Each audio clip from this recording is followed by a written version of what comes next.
My name is Nick Brand. I'm the Director of Corporate Programs at the Chicago Council on Global Affairs, and thank you all for joining us this evening.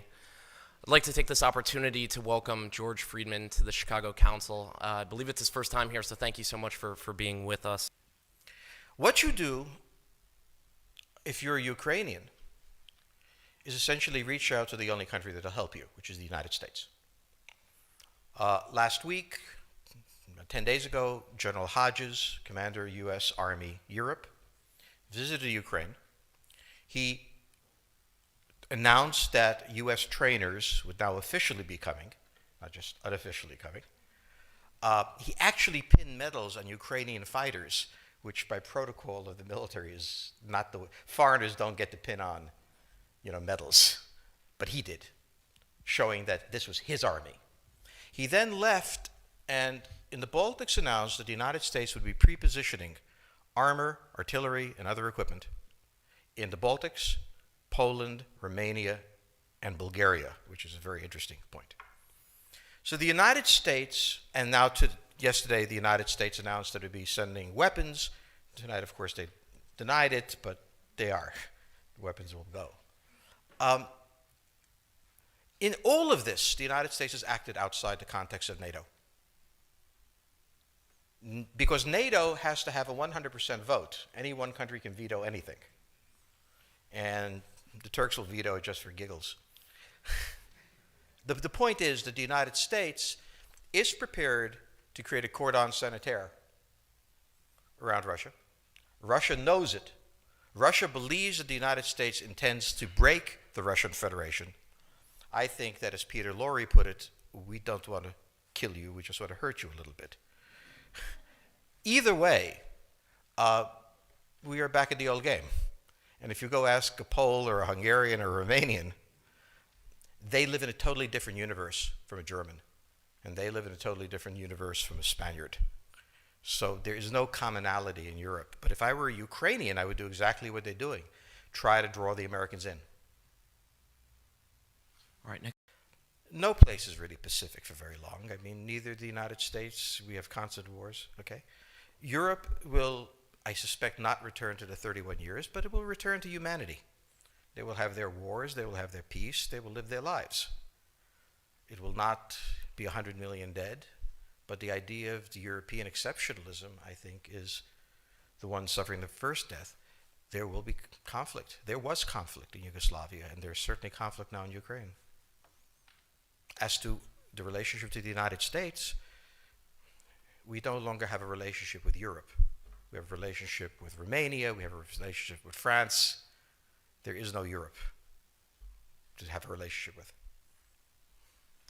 Yes, the gentleman in the fourth row over here. Excuse me. By the way, I'm a subscriber. Thank Is you. Islamic extremism really the major threat to the United States, and will it die on its own, or will it keep growing? It is a problem to the United States. It is not an existential threat. It has to be dealt with, but it has to be dealt with proportionately. We have other foreign policy interests. So, the primordial interest of the United States, over which for a century we have fought wars, the First, Second Cold War, has been the relationship between Germany and Russia, because united they are the only force that could threaten us, and to make sure that that doesn't happen. The United States has a fundamental interest. It controls all the oceans of the world. No power has ever done that. Because of that, we get to invade people and they don't get to invade us. It's a very nice thing.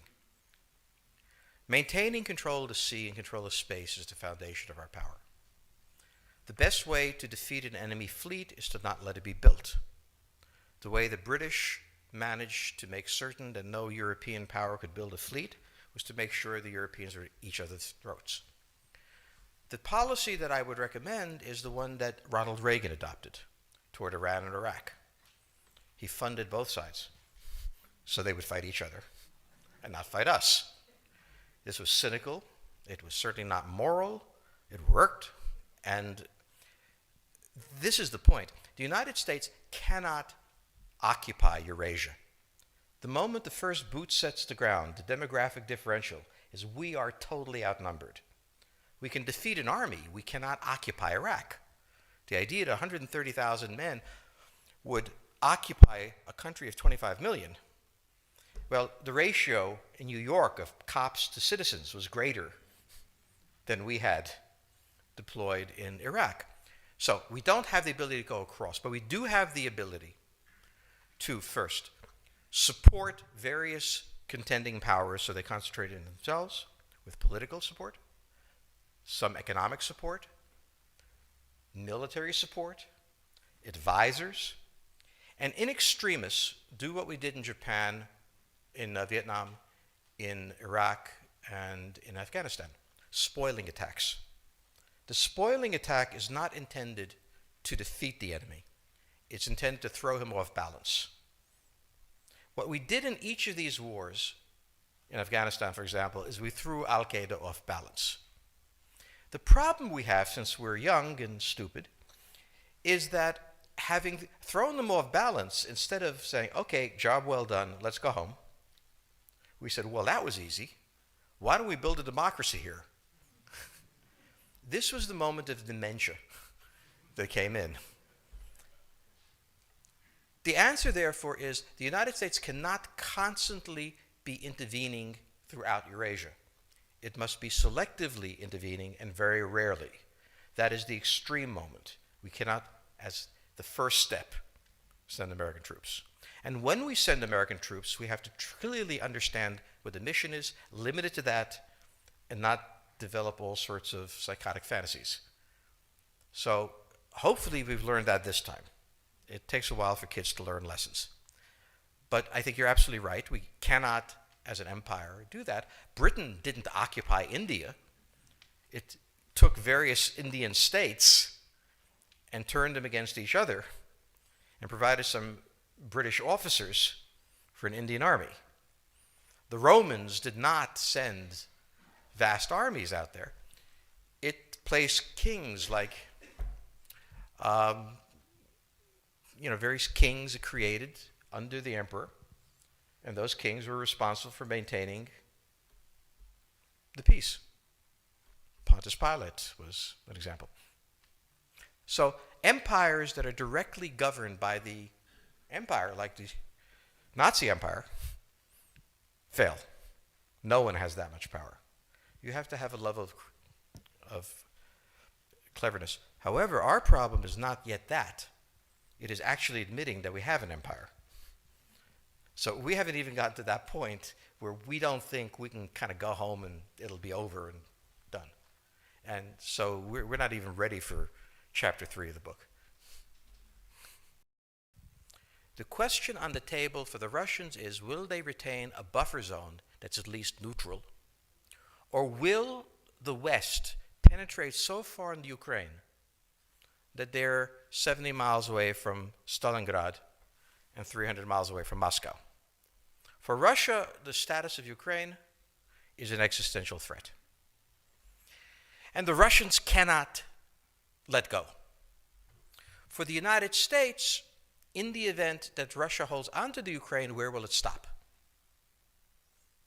Therefore, it's not an accident that General Hodges, who's been appointed to be blamed for all of this, is talking about prepositioning troops in Romania, Bulgaria, Poland, and the Baltics. This is the intermarium, from the Black Sea to the Baltic, that Pilsudski dreamt of. This is the solution for the United States.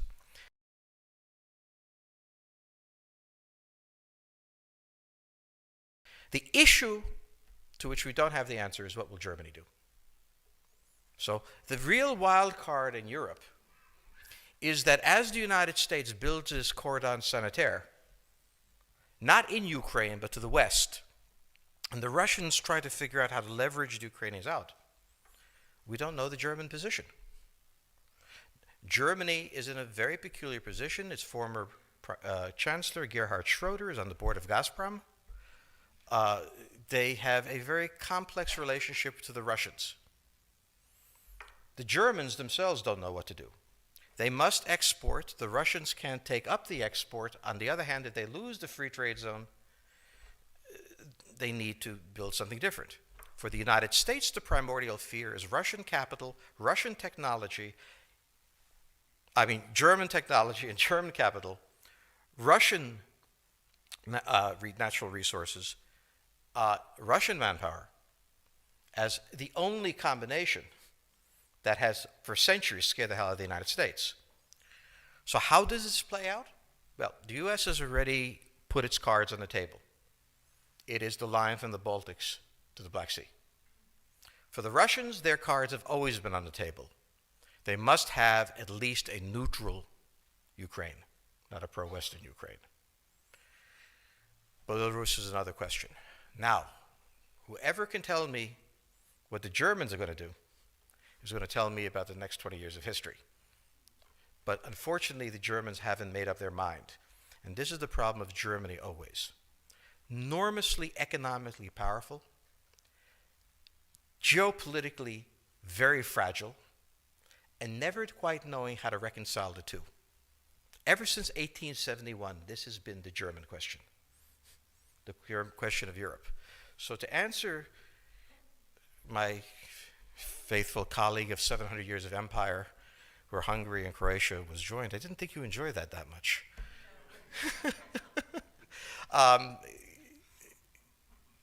Think about the German question, because now it's coming up again. That's the next question that we have to address. And we don't know how to address it. We don't know what they're going to do. And unfortunately, that's all we have time for this evening.